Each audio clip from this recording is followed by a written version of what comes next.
रत्ना सिंह जी, प्रमोद तिवारी जी, सुरेश भारती जी, रामशंकर यादव जी, मोहम्मद इशाक जी, भाइयों और बहनों, बुजुर्गों, आप सबका यहाँ बहुत बहुत स्वागत। दूर दूर से आप आए हैं, आपने अपना कीमती समय मुझे दिया, इसके लिए मैं बहुत आभारी हूँ। नमस्कार।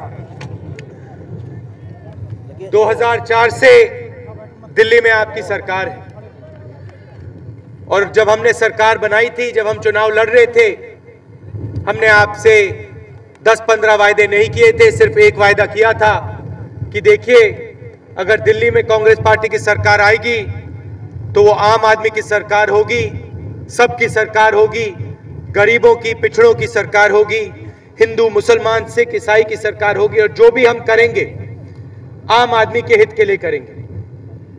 आपके पास आकर, आपकी बात सुनकर हम काम करेंगे।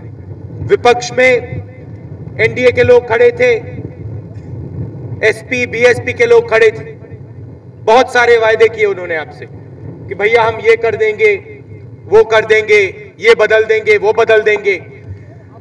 एनडीए के लोग आए, कहते हैं इंडिया शाइनिंग, हिंदुस्तान चमक रहा है, नारा निकाला। याद है आपको? याद है इंडिया शाइनिंग का मतलब क्या है? इंडिया शाइनिंग का हरी शर्ट जो पहने आप, आपका नाम क्या है? मतलब क्या था इस नारे का? इंडिया शाइनिंग का मतलब क्या है? अरे भाई, इंडिया शाइनिंग का मतलब क्या होता है? आपका चमक रहा था भारत 2004 में, प्रतापगढ़ चमक रहा था क्या? कह दिया दिल्ली में कि प्रतापगढ़ चमक रहा है, हिंदुस्तान चमक रहा है। यहां आए नहीं, आपके घरों में नहीं आए, गांव में नहीं गए, मजदूरों से बात नहीं की, किसानों से बात नहीं की, कह दिया इंडिया शाइनिंग, हिंदुस्तान चमक रहा है, हमें वोट दो। और आपने कहा भैया पता नहीं कौन से हिंदुस्तान की बात कर रहे हो, हमारे घरों में चमक नहीं है, खेतों में पानी नहीं है, कौन से हिंदुस्तान की आप बात कर रहे हो? हमारा हिंदुस्तान नहीं चमक रहा है। हम आम आदमी की सरकार चाहते हैं, गरीबों की सरकार चाहते हैं। 2004 में हमारी सरकार बनाई आपने, हम आपके पास आए, और आपसे पूछा भैया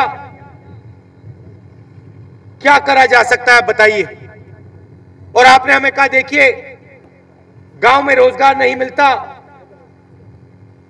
गरीबों को रोजगार नहीं मिलता, अमीर लोगों को आसानी से रोजगार मिलता है, हमें शहर में भटकना पड़ता है। आप एक ऐसी योजना लाइए जिससे हमें फायदा हो, रोजगार गांव तक पहुंचे। आपकी सोच थी 100 दिन का रोजगार, 120 रुपए प्रतिदिन, 12,000 रुपए हर गरीब परिवार को गारंटी करके हमने दिलवाया, जो काम करना चाहते हैं। मायावती जी खड़ी हो गई, कहती है इससे किसी को फायदा नहीं होने वाला, कांग्रेस पार्टी का नाटक है। हजारों करोड़ रुपए भेजे हमने, 10 रुपए नहीं, 100 रुपए नहीं, 1000 रुपए नहीं, हजारों करोड़ रुपए भेजे हैं। हर जिले में हम करोड़ों रुपए भेजते हैं। और मायावती जी कहती हैं नाटक है। मुलायम सिंह यादव जी का राज था, जब पहले शुरू हुआ था मनरेगा नहीं चलाया उन्होंने। चुनाव से 6 महीने पहले कहते भैया बेरोजगारी भत्ता हम दे रहे हैं। अगर योजना चला दी होती, बेरोजगारी भत्ते की जरूरत नहीं होती, आपको फायदा होता। बड़े बड़े वायदे किए इन लोगों ने आपसे पिछले 22 सालों में। चुनाव से पहले आते हैं, कहते भैया हम ये कर देंगे, वो कर देंगे, और फिर 22 साल के लिए जैसे ये नदी टेढ़ी है, जो अभी प्रमोद जी ने कहा, वैसे ही टेढ़ी सरकारें यूपी में लगा रखी है।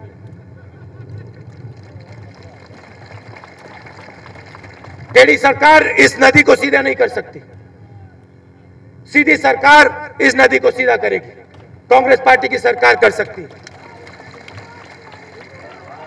हमने मनरेगा किया, उसके बाद आपके पास आए, फिर पूछा भैया बताओ क्या करा जा सकता है। किसानों ने हमें कहा देखिए कर्जा है हमारे ऊपर, हम जाते हैं बैंक में, भगा देते हैं हमें, कहते हैं तुम्हारे ऊपर कर्जा है, तुम जाओ आत्महत्या करनी है आत्महत्या करो, यहां पे आपके लिए जगह नहीं। अमीर लोग जाते हैं, बैंक के दरवाजे खुल जाते हैं, लाल कालीन लग जाता है। आपके पास आए, बात सुनी, कर्जा माफ किया, 60,000 करोड़ रुपए किसानों का कर्जा माफ किया पूरे हिंदुस्तान में। और अब हम आपके पास आए, आपसे पूछा और आपने बताया देखिए हम पूरा दिन काम करते हैं, खेतों में काम करते हैं, मजदूरी करते हैं, मगर हमारे घर में आधी रोटी खाते हैं हमारे बच्चे। सबसे दुनिया में सबसे बड़ी योजना भोजन के अधिकार की योजना हमने पार्लियामेंट में रख रखी है। बीजेपी के लोग, बाकी पार्टियों के लोग उसको रोक रखे हैं, मगर हम उसको पास करेंगे। योजना में क्या लिखा है मैं आपको समझा देता हूं। 35 किलो भोजन हर गरीब परिवार को गारंटी करके कांग्रेस पार्टी देने वाली है पूरे हिंदुस्तान में। हम किसी व्यक्ति को भूखा नहीं छोड़ेंगे पूरे हिंदुस्तान में। इस प्रोग्राम के बाद कोई भूखा नहीं जाएगा। सवाल यह उठता है कि हम पैसा भेज देंगे, अनाज भेज देंगे, यूपी में आपकी सरकार अनाज को आप तक पहुंचाएगी या नहीं, सवाल यह है। आंध्रा में, भैया थोड़ा डिस्टर्ब मत करिए, सुन लीजिए, आंध्रा में आप जाइए, मनरेगा चलता है, कर्जा माफी से फायदा हुआ और जो हम भोजन भेजने वाले हैं वो पहुंचेगा। दिल्ली जाइए, भोजन पहुंचेगा। हरियाणा जाइए, भोजन पहुंचेगा। उत्तर प्रदेश में भोजन चोरी होगा।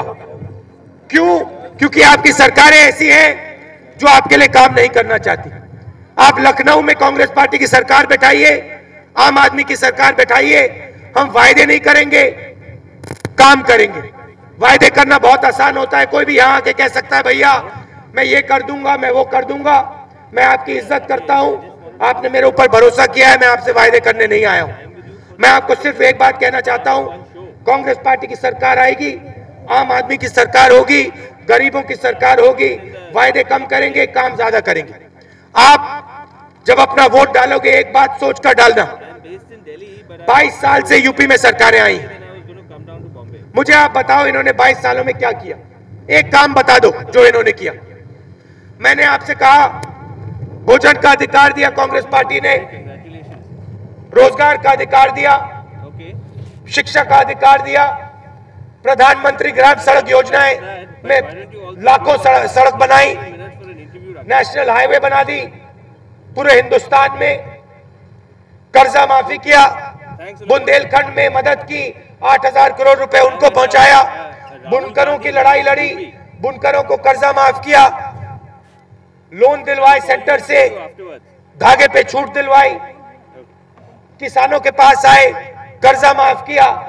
हमारी यूपी में सरकार नहीं, मगर तब भी हम यूपी के लिए धड़ाधड़ काम कर रहे हैं। एक हाथ हमारा बंधा हुआ है, एक हाथ बंधा हुआ है, और तब भी हम काम कर रहे हैं। आप दोनों हाथ खोलो और देखो यहां क्या होता है। मैं यहां चुनाव के लिए नहीं आया हूं, मैं यूपी को बदलने आया हूं। आप में शक्ति है, ज्ञान है, आपकी शक्ति और आपका ज्ञान जाया जा रहा है।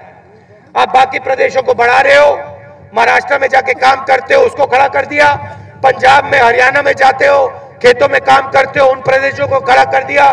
दिल्ली में आपने सड़कें बना दी, इमारतें बना दी, मेट्रो बना दी, दिल्ली को खड़ा कर दिया। जहां भी मैं जाता हूं पूछता हूं भैया कहां से आए, मजदूर से पूछता हूं भैया कहां से आए, मजदूर बताते मैं यूपी से आया हूं। क्या यहां क्यों आए हो? यूपी में मुझे काम नहीं मिलता। आपके हाथ बांध रखे हुए हैं और आपके हाथ खोलने।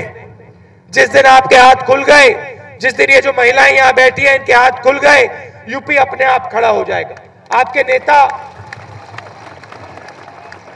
नेता आपके बीच में नहीं आते। मुझे बताओ पिछले 22 साल में इस नदी के बारे में किसने क्या किया? कुछ किया इन लोगों ने? नहीं, बता दो। पुल बनाया है, किसने बनाया है? इन्होंने बनाया है। मुझे बताओ आपकी स्टेट की सरकार ने क्या किया यहां पे इस नदी के बारे में? क्या किया बताओ? घोटाला जरूर किया है, मगर इस नदी के बारे में क्या किया? आपकी मुख्यमंत्री यहां आई, देखा इन्होंने क्या हालत है? मुलायम सिंह यादव जी आए, देखिए, यूपी को बदलाव की जरूरत है, यूपी को बदलाव की जरूरत है और बदलाव आने वाला है। खासतौर से युवा से कह रहा हूं, आप जाओ, पोलिंग बूथ में जाओ, कांग्रेस पार्टी को जिताओ, हमारे प्रत्याशियों को जिताओ और यहां सरकार बदलो। बहुत नाटक हो गया है। 22 साल भैया कम समय नहीं है। अगर 2-3 साल की बात होती तो अलग चीज थी। 22 साल बर्बाद कर दिया आपके। मुलायम सिंह यादव जी आते हैं, कहते भैया मैं पूरे प्रदेश में मुफ्त में बिजली दे दूंगा। जब वो चीफ मिनिस्टर थे, मुझे याद है, मैं अमेठी का सांसद था, मुफ्त में क्या आता था, बिजली के बिल आते थे मुफ्त में, फ्री में आते थे भैया, कागज का है मेरा, ऐसे आते थे धड़ाधड़ 10,000 रुपए, 15,000 रुपए, बिजली इस्तेमाल नहीं होती थी, बिल आते थे, लोग रोते थे। अब कह रहे भैया मुफ्त में बिजली आ जाएगी। बुंदेलखंड गए, कहते भैया मैं बुंदेलखंड में इजराइल बना दूंगा। बुंदेलखंड के लोग इजराइल नहीं चाहते, यूपी के लोग इजराइल नहीं चाहते, यूपी के लोग यूपी चाहते हैं, यूपी में परिवर्तन चाहते हैं, यूपी में विकास चाहते हैं, वायदे नहीं चाहते। मैं जाता हूं, आपके गांव में जाता हूं, पिछले 7 सालों में मैंने वायदे नहीं किए। आपके गांव में जाता हूं, आपके साथ बातचीत करता हूं और जहां भी मैं मदद कर सकता हूं, चाहे वो महिलाएं की बात हो, किसानों की बात हो, मजदूरों की बात हो, जहां भी मैं कर सकता हूं मदद, मैं करता हूं। वायदों के लिए मेरे पास समय नहीं, काम के लिए पसीना है मेरे पास। जितना आप काम देना चाहते हो, जितना आप लड़ाई लड़ाना चाहते हो, मुझसे लड़वा लो, मुझसे वायदे मत बुलवाओ। फजूल के वायदे होते हैं, ये आपके पास नेता आ जाते हैं, कहते भैया ये कर देंगे, वो कर देंगे। 22 साल से आ रहे हैं, कुछ नहीं हुआ यहां पे, और वायदों से कुछ नहीं होने वाला है। मैं यहां आपके बीच में आया हूं आपकी लड़ाई लड़ने, और मैं यहां से हटने वाला नहीं हूं जब तक उत्तर प्रदेश खड़ा नहीं होता। आप दूर दूर से आए, आपने मेरी बात सुनी, प्यार से सुनी, इसके लिए मैं बहुत आभारी हूं। बहुत बहुत धन्यवाद। जय हिंद।